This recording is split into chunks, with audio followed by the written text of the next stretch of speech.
Hi, welcome to Hamilton and Hazen, Behind the Mic. Join author M.L. Hamilton and me, I'm narrator Kelley Hazen, as we discuss our latest audiobook.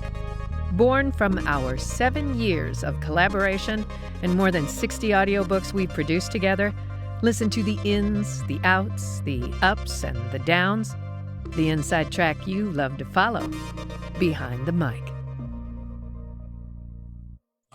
Welcome to Behind the Mic number 11.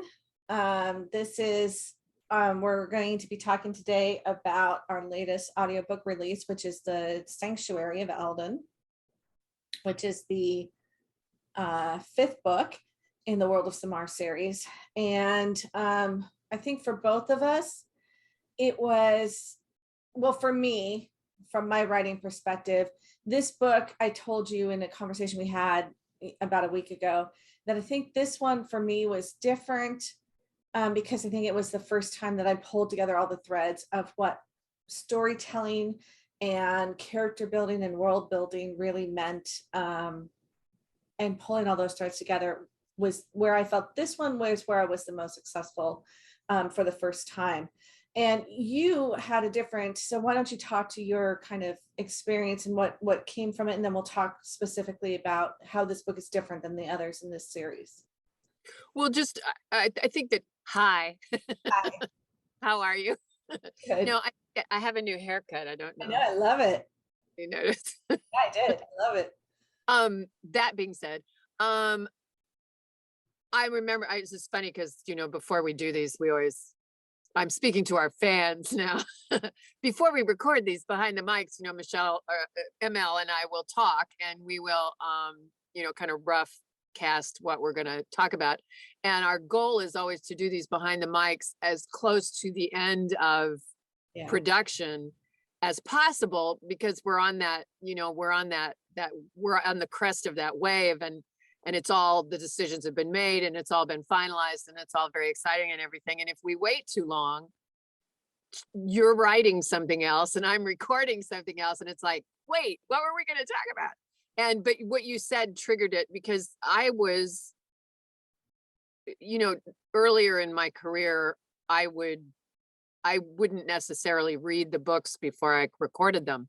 And there was method to that madness, because even in my acting career, my first take was, particularly for on-camera stuff, my first take was almost always my best take, because it was the most intuitive and instinctive, and before I could get in my head. But as these books, particularly the World of Samar books, became more complicated, and the Peyton books, I didn't know what language I was going to be speaking. It always seemed like a good idea to find that out ahead of time. But I was moved in particular by Sanctuary of Eldon, because it felt like a seminal work for you. Having read so much of your work, right? I mean, I've read everything you've written, and maybe Dad is the only other person who can say that, and a huge number of fans, of course. But I mean, the point being that I'm familiar with and astonished by the fact that your work is not repetitious. It's not formulaic in the least. And the flip side of that was that the Sanctuary of Eldon seemed to go way beyond anything I had read of yours in terms of stringing all these disparate threads and these different perspectives and these different methods of storytelling. I mean, you didn't even rely on a single device. Like in case in point, the way that the device of the Senate Ethics Committee was used to organize pirates in Las Vegas. I mean, this just, and that's part of what makes, in my opinion, and as you actually said in writing in a text, why Sanctuary of Eldon is probably our finest work to date, is that it's just, and I think maybe in that, and you had asked me this right before we got started, I think maybe in the reading of your Do you think people think when we do these, we just do these so we can pat each other on the back? Because we always talk about how great each other are. Or is it are or is how great each other is, how great each other are? Who knows? Tell me later. To read a thing like that inspired me, but also set a bar for me to bring my very best. And it was subliminal. You know, it wasn't like I was going, well, I've got to do something to be as, you know, it wasn't that. But so when I was reading it, and it came in the reading, not in the recording, it came, I heard, and so let me just back up. Those of you who are watching this, who follow me in particular on Facebook, Kelley Hazen Narrates at Storyteller Productions, I think is the name of my Facebook page. Could be Storyteller Productions, but anyway, I posted in real time, not daily, but frequently, about the recording process. And this came to me as I was reading it, that I wanted to approach the end of the book as you had so brilliantly, you just pushed the envelope. I don't know how people will be able to put this book down or take their earbuds out from about the, 5 chapters to the end. It's a straight listen. It's got to be. And it was a straight record for me. I knew that I could not break that. I could not break that up. It was a straight listen for me. I knew I couldn't. Yeah. Yeah. And in the reading of it to prep, I heard a device, an oral device that we had never used before, very specific to the time period and to the events that are going in time period, right? Because this is its own unique time period, but who cares? It just, I heard this thing and it was like, we've got to do this. And of course the big elephant in the room is Bruce. It's like, okay, because I get an idea and then it's, can we actually do it? And will you want to do this? Because this called specifically on his skills as a musician and as an artist. And, if he didn't hear it, if he wasn't as, as motivated or inspired as I was, if he was like, get it, then, oh, well, good idea. But, yeah. So that's, and I mean, I'm being intentionally vague because no spoilers. Way. Yeah. It's really special. It's really special. And so as I was telling you right before we got started, it allowed me as an artist to bring skills to the table that I haven't been able to utilize exactly since the last time, or the many times that I directed theater, when the director's vision is responsible for the whole experience of the play.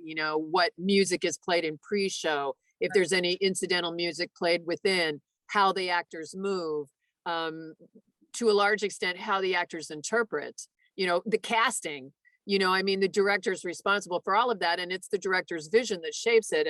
And while I certainly shape all of the audiobooks I record largely, with collaboration with the author, this took it to a new plane. So, edit out any of that long explanation that you went to, but that's what that was all about. So, right. So our listeners will know that there is a very special auditory sensation that comes in. I'm not going to give anything away, and I'm not even going to talk about when it happens, but what it brought to mind, and I was telling you this, is how sound, we are, humans tend to be very sight-oriented creatures, and we don't think about the other senses as much. until something, you brought up the word triggers. I kind of hesitate to use that word because it's so politically loaded, but until something triggers a memory or a thought or an experience. And that happened to me this weekend. I had gone down to San Francisco to see my son for his birthday. And we went to the Academy of Sciences. And in the Academy of Sciences, they have an earthquake experience. And I don't know if I've ever told you this, but I was in the 1989 earthquake. We were crossing the Bay Bridge when the earthquake struck. We had just literally gotten on the other side of the Bay Bridge. Oh my God. And it was an experience that, nobody that lived through it will ever forget, because it was quite dramatic. And the thing that saved, so only 63 people died in something that could have been horrific. The thing that saved everybody's lives was the World Series was happening, and it was Oakland versus San Francisco. And so it was a battle of the Bay, and everybody had either gone home to watch it on TV, or they were in Candlestick Park at the time to watch the game. So we literally made it across the bridge in record time, because there was nobody there. Everybody was at home waiting to see the game start. So the thing that saved our lives was literally the baseball game.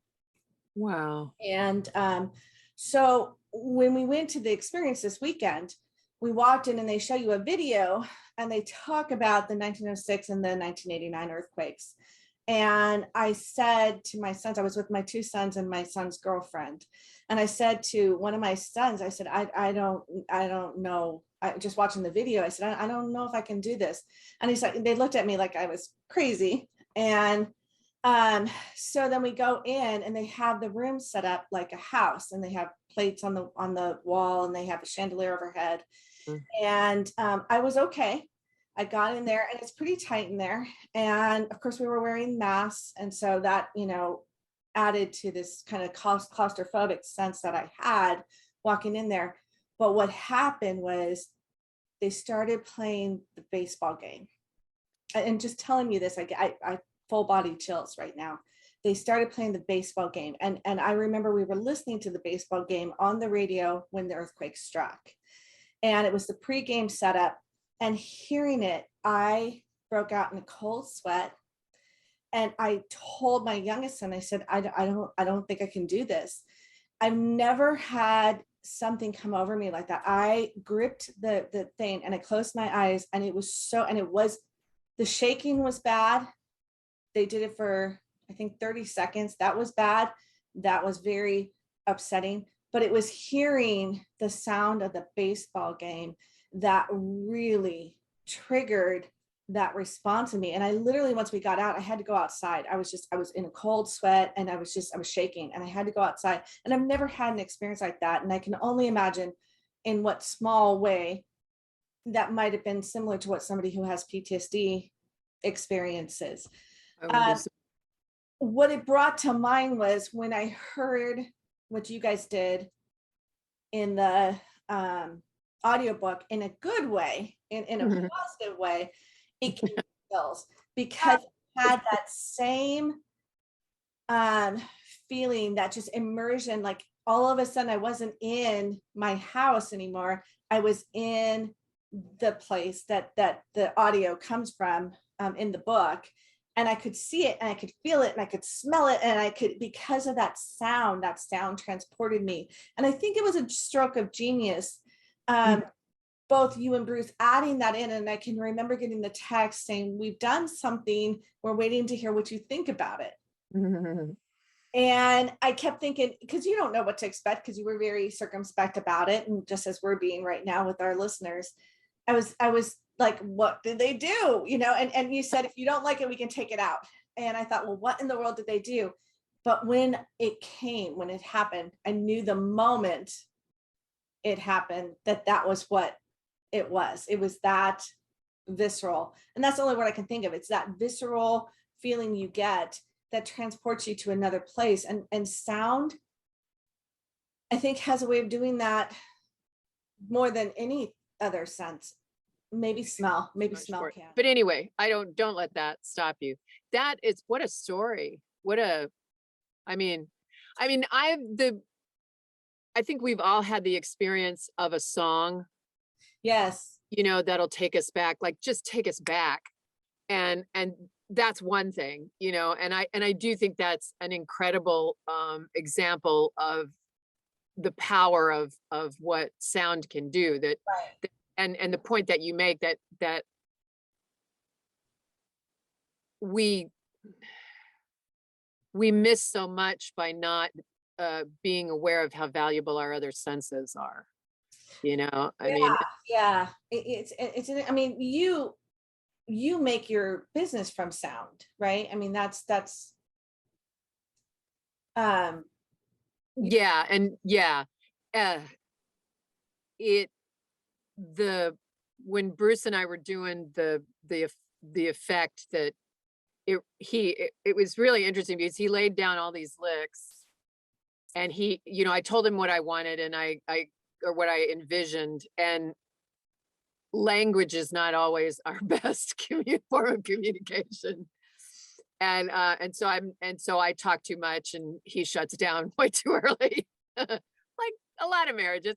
But so he went then on his own and he laid down a bunch of licks, and then came time to apply them, because this effect is not used once. I think it's used about somewhere between 7 and 11 times. And it's not the same effect. That was the thing, is that so he played the recordings of these licks, and then and it was, I think we talked about this before, I don't know. He I cannot take criticism as an artist. I mean, I have to respect somebody so much for them to be able to tell me anything. It's a downfall, right? Because I think you can get a lot of really valuable information from criticism, positive, you know, or constructive criticism. He had just no ego. Everything he did was great, but it wasn't quite exactly, you know, what I heard. And so we went in together to go through each section. And it was kind of fascinating because it's not that I don't listen to my work, but I don't listen to my work immediately after doing it very often. And so I was literally listening to like the last 30 minutes of this book, or 45 minutes or hour or whatever it was. And went in and re-recorded. I realized that I had actually misinterpreted some stuff. And part of it was because you're in that momentum, right? That we talked about being important, because that's the sense and that's the pace and that's the drive of that last section of the book. But in the doing of that, you know, it could have, I went, oh my God, that's completely not right. And sometimes it would just be like a hunk, you know, of a paragraph, just like, that's not quite right. So that opportunity was there. But when we got to the part of actually putting in the licks, we took like the front of one, or we took one, and then we took a section of one of his other licks and butted it up against that. And then, so he'd done all this work, and we actually used just two little pieces, the A phrase, the B phrase, and then we repeated the A phrase, or we repeated the A phrase as the C phrase, right? And then you think of poetry or whatever. And so then there was the opportunity where then we would use A, B, and C. And then there were other times when we just used A or A, B. And it was amazing how just once you established the theme, that then when you reinterpreted the theme by like not finishing it or only hinting at it, what a different message it would send, particularly within the context of the scene that you had written and how it fit together. And while we were down here, one of the ways we knew that we had it is like, and it's really interesting when I can't imagine how anybody else does it, but we sit there and my voice, you know, plays back.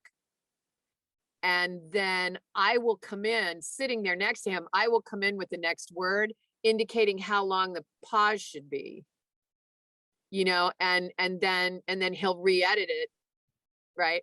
And so it was the same thing with these licks, is we put the lick in and we would both of our shoulders went up and the hair on our arms stood up. It was right. You just, you know, so that's, you know, and I mean, it's certainly subjective, you know, I mean, it will be subjective to the listeners, as you know, so somebody's going to listen to this and I know we're going to get a review that's, what's the big deal? You know, it's like, that's fine. You know, I mean, well, but you know what? I think that that's good though. I think if you get that review, what's the big deal? You know, you've done your job right because it's seamless. That you know that it's not been obvious. It just seemed like a natural place for it to. You know what I mean? I think sometimes when someone's like, "Why are you making such a big deal out of this?" You know, then that's a good indication that you've done it right. You've hit the right tone, and it's not pulled anybody out of the experience. They've been immersed in it. That's an interesting way of looking at it. I knew we were right when you said it was totally immersive. It was. Yeah. And it does. You're right. And now what you just said makes infinitely more sense to me than it did like 3 seconds ago. Isn't that great? So yeah. I mean, I can't wait. One of the next things I want to do is speak with audiobook reviewer Charla White at Audiobook Reviewer and see if they're interested in reviewing it. Because they've been so supportive of the Samar series. They like it so much. And they're such a wonderful organization for audiobooks that if you don't know about audiobookraviewer.com and you love audiobooks, find out about them immediately, because particularly for fantasy, epic fantasy and that kind of stuff, they are the word to watch. So I'm interested in how she and her staff will respond. So you mentioned briefly about the Facebook post, and I was telling you where you were doing as you experienced it, and those were so interesting to me, and I'm sure to the readers, because it was an inside, you know, the author or the artist studio kind of thing, of being able to see the interior thought process and where you were and what you were thinking as you were recording those. And I think that kind of goes to some of what we were just talking about, is that when we're done, if the reader doesn't know, or the listener doesn't know what all went into the making of it, then we've done a good job. But it's nice to see that internal process and how you're where you are in life and in your experience, how it came forward in the production of the audiobook. So those were really interesting. And we talked about that you weren't getting as much reaction from those as you do something where the dog is on there or the cat. But I was saying, but I think those aren't necessarily, I don't know that those are interactive. I think it's an insight into the process that people don't maybe have the experience of, and maybe don't know how to respond to it. But I do think that they are so valuable because they give that unique perspective. And as an author, it gave me insight into it's always interesting what you respond to. Sometimes it corresponds to things that I thought almost exactly. And sometimes you pick up on things that I didn't even see. And that talks, you know, again, that's that whole, once the book leaves our control, it's the listeners, the reader's experience that comes to bear on it. And that's, you know, it's mentioning the post again makes me think of a couple of things. When I talk to authors, and you and I have had this conversation about, you know, you and I are in business together, and I am in business with a number of the authors that I work with, to the extent that we both make money when these audiobooks are purchased and listened to. And so promoting them and marketing them is a responsibility that falls to both of us.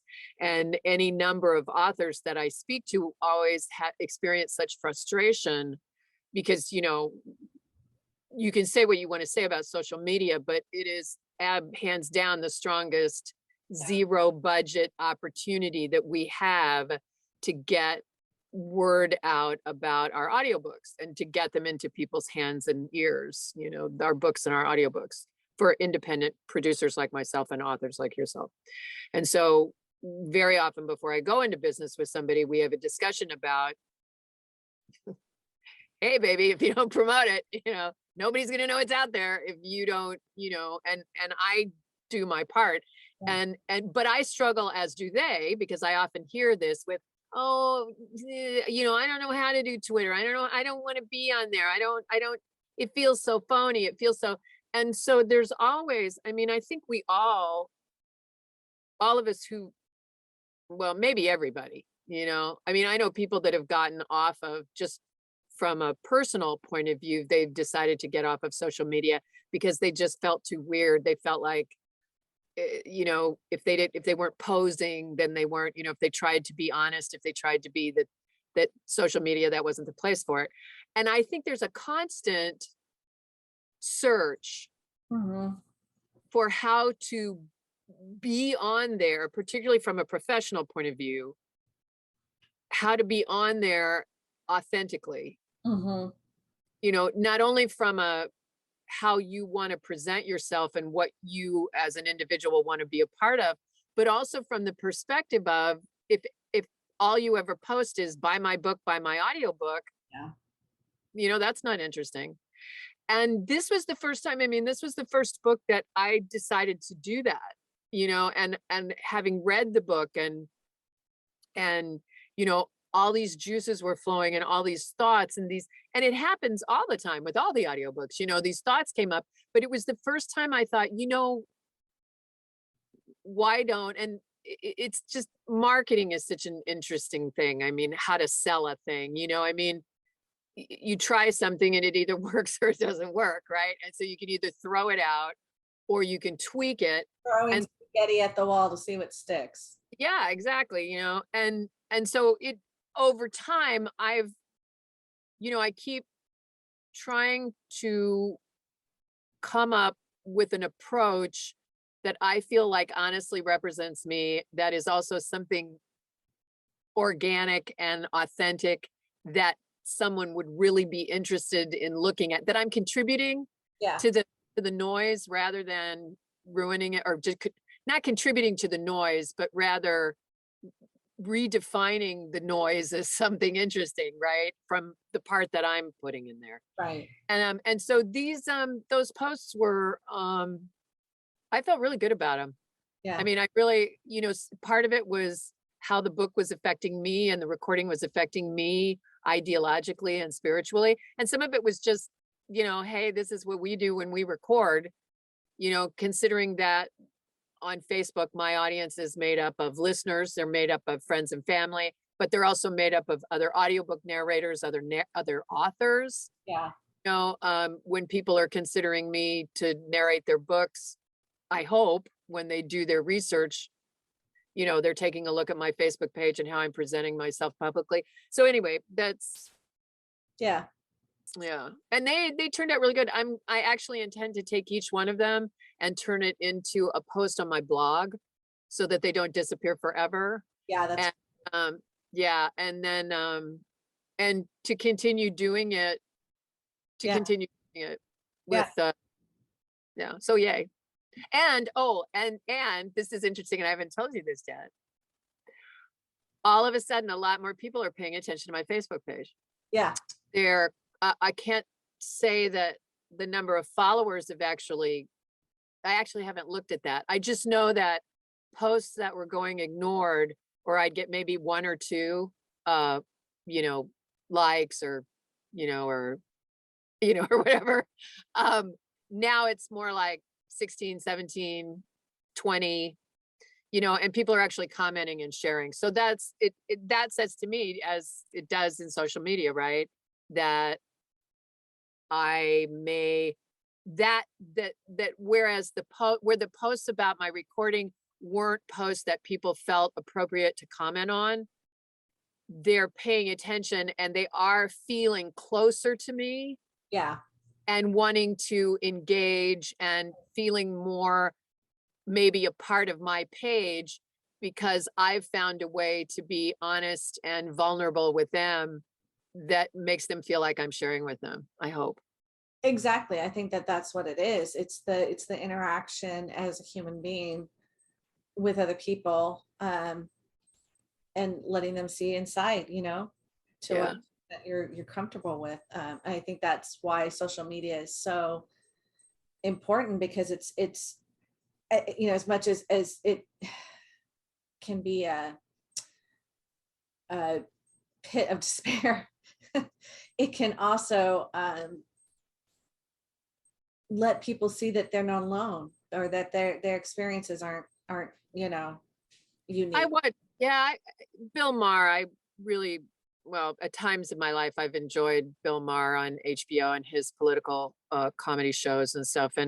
But he has terrible things to say about particularly Twitter. And I think in the political world, there's a faction and Twitter is misused and people are canceled and blah, blah, blah.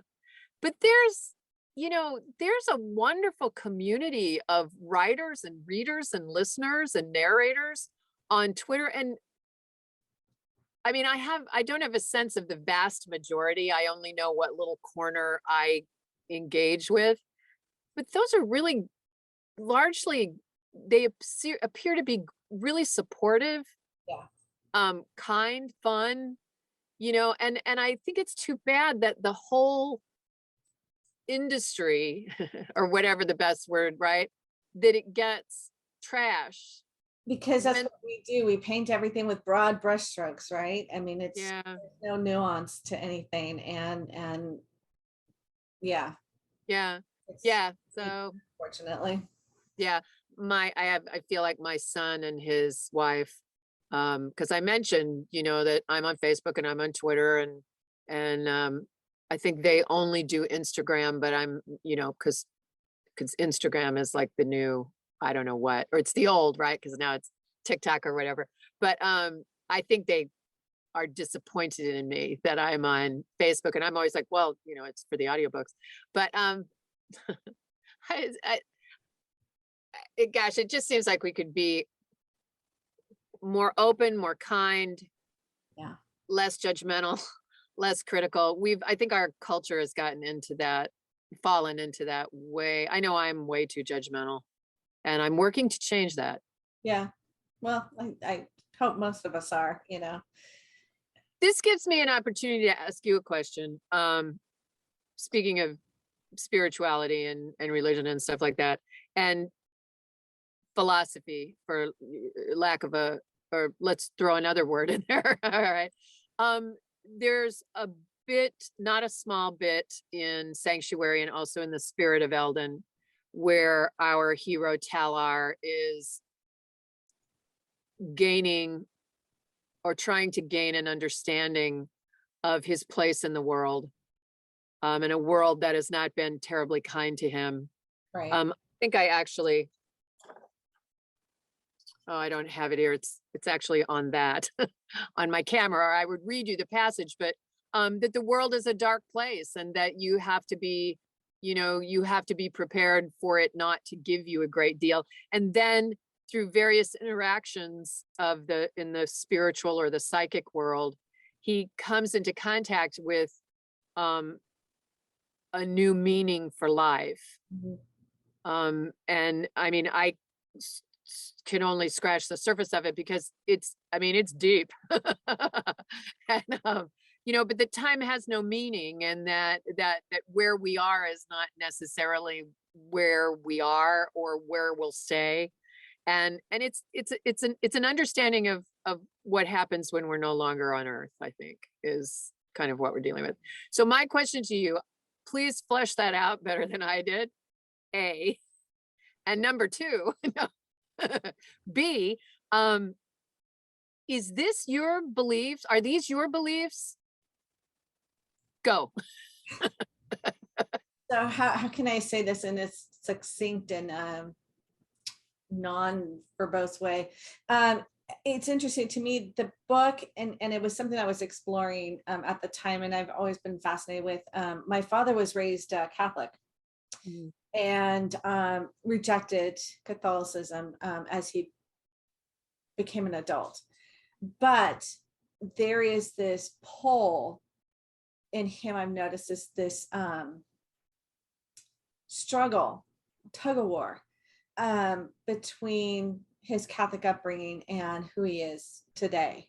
And it's something that I don't think he's ever really resolved, because it was ingrained on him. And so to me, when I came to this book, I thought of this character Talar in some of the same terms. Here he is, he's in this tug of war between the very austere and rigid Nazarene faith, and then his own experiences with spirituality. And it's not a comfortable place for him. He fights most of his life to escape the Nazarene.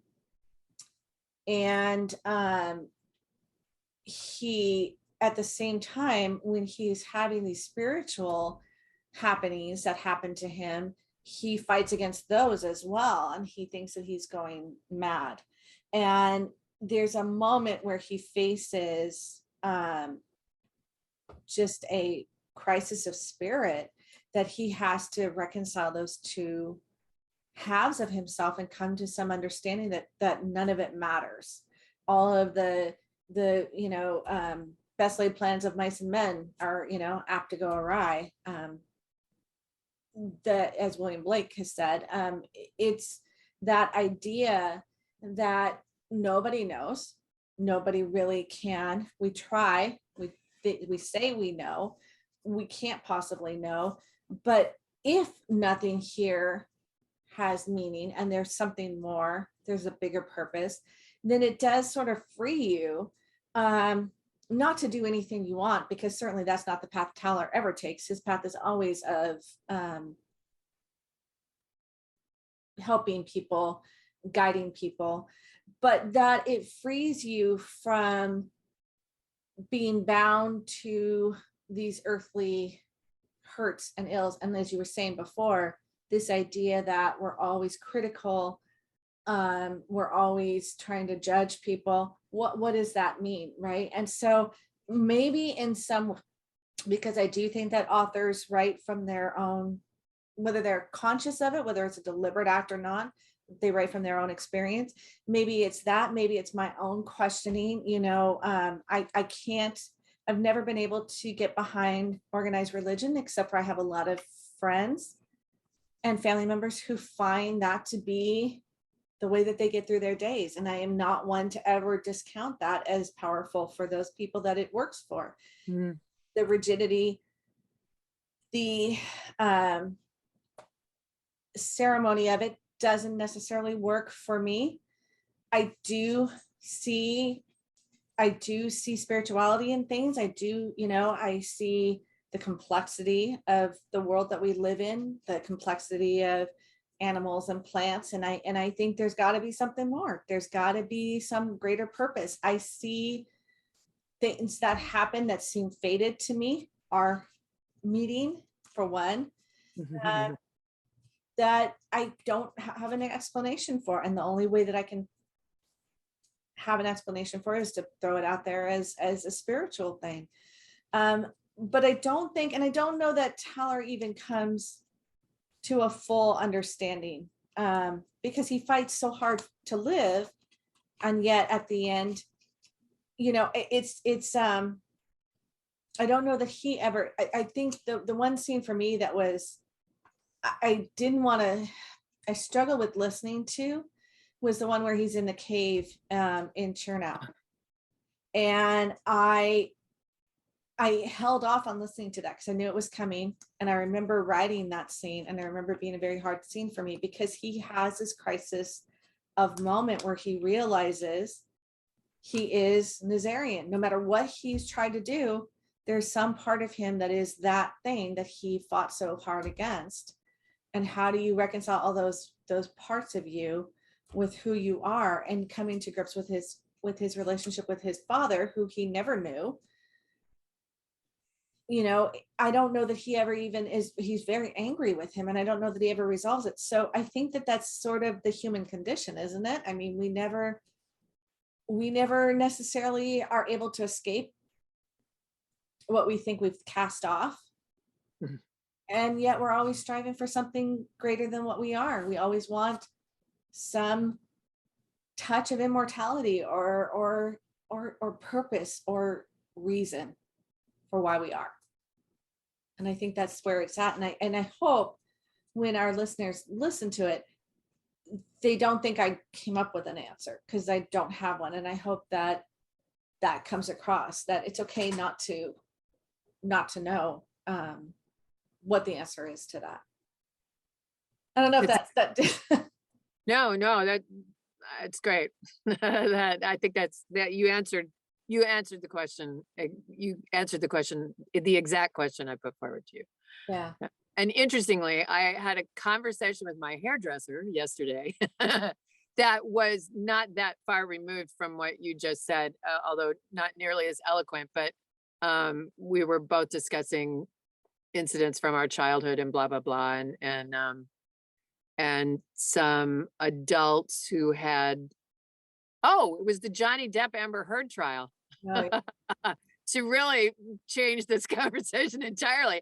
But we were talking about childhood trauma, which for some people, you know, was Catholicism in more ways than one, right? Not just. Right. No, absolutely. But yeah. And the realization that this baggage, you know, that some of us have more of than others, no matter how much therapy you go through, you know, I mean, and that's the extreme, right? There's the extreme of the people who never can get enough distance on it to see that there's a pattern that's repeating and that they can choose to stop the cycle, all the way to the other end of the spectrum, to the people who see the pattern and choose to be the one to stop the cycle, or at least try it, right? But even if you're on that far end, that baggage, you know, it's with you for the rest of your life. You can put it in the basement, you know, you can put it up in the attic, it doesn't have to be strapped to your back your entire life, but it never goes away. Yeah. And it will. And the upside is that if you have self-esteem, you honor and embrace what of that experience made you who you are, right? You know, whether it's the survival of it or the experience of it or whatever, right? It's still, you know, but it's there. And it's how you deal with it when it chooses to unpack itself. Right. Because it's an inconvenient time. Yeah. And it surely will. Yeah. You know, and and that's the only thing, you know, and I think that, because I remember thinking when I was much younger and I had completed my first round of therapy that, you know, that I'm so glad I'll never have to deal with this anymore. You know, and then X number of years later, you know, all of a sudden I'm in the middle of some bad situation, still reacting with those old habits that came of what I experienced in my formative years. And it's like, look at that, you know? Yeah. Yeah, it's like standing in the earthquake experience in San Francisco. No, it is. It's and I think life is a baseball game. Life is a baseball game. I think that have you heard about Banana Ball? No. That's for next Behind the Mic. Okay. I think what it brings to mind is this idea that you brought up the Amber Heard, you brought up you know, and I think about the shootings that we have now, is this national trauma,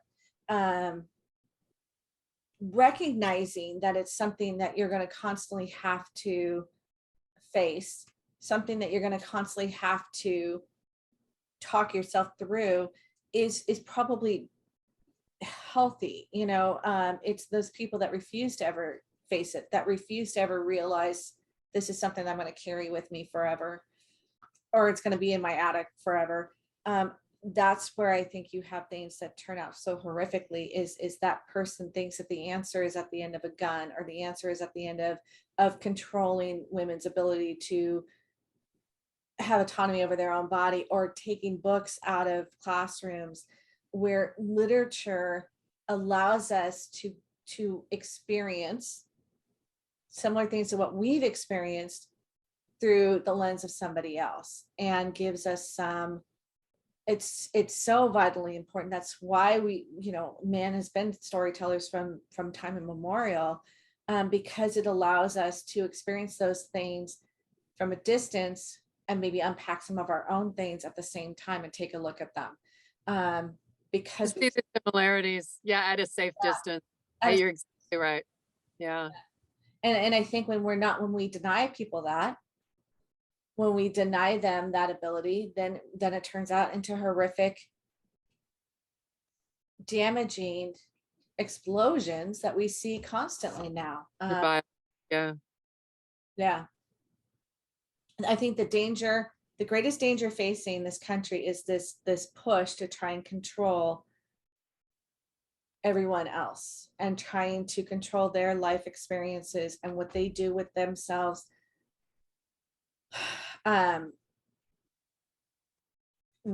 You're going to have people react in a very unhealthy way if the screw keeps getting turned. And I think we have to acknowledge that there's some very harmful elements in our society that are being allowed to have an extraordinary power over the majority. And I think it all plays into the same thing that we've been talking about this whole today. And that's where good fantasy, good science fiction paints a picture and makes you take a look at, in another world, what is happening in my world that's similar. And that's what good literature, good anything, any art of any variety does, is it forces you to reevaluate your own environment.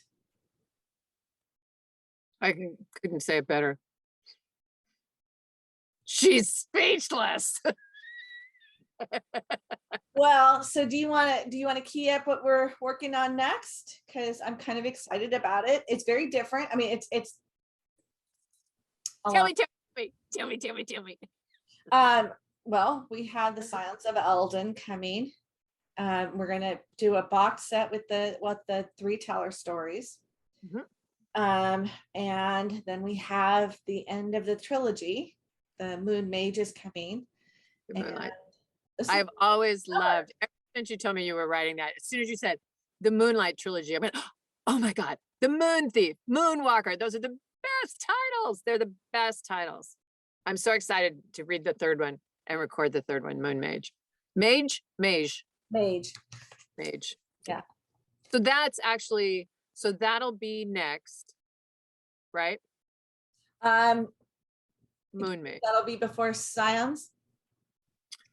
I think so. I think if you're ready to rock at the end of this month being June, then that'll be the next one. I mean, we might start Scions, but I don't think we'll get it finished by the time you give me Moon Mage. And I think just because it's shorter, we should go ahead and do it. Yeah. So we got a lot coming out this summer. Yeah. And so just to kind of key up this thing, we'll have, again, the box set of the Eldon, the 3 Teller books, which is going to be a monumental, huge box set because those books are epic. Yeah. And then we'll have the Sanctuary of Eldon came in at just under 28 hours of audio all by itself. Crazy. Yeah. Huge. I think it's the biggest book I've ever written. I wouldn't be surprised. Then we'll have Scion. Mm-hmm. And then we'll have, coming probably towards the end of the year, we'll probably have the box set for the Moonlight trilogy. So a lot coming to our listeners. Now, and your intention is to bring us another Zion Sawyer too, right? There'll be another Zion Sawyer. There will be another Peyton Brooks early case, and then there will be another Christmas mystery coming. So we got a lot. Yay! Yeah. This is very exciting. Yeah. All right. Well, thank you, Kelley. You bet. It's a delight. And we will have this posted very soon. So look for our 11th Behind the Mic. And onward and upward, my friend. And I would say so. We'll have something out in July, probably, right? Yes. Our next piece of audio will release in July, so that'll be very time for road tripping. Yeah. All right. See you next time. Thank you for joining us for Hamilton and Hazen Behind the Mic. Visit authormlhamilton.net and kellyhazennarrates.com to join our newsletters for more insider news and views. Today's episode is sponsored by Phoenix Publication Services, PPS, Digital Shepherds. Let us ignite your writing goals.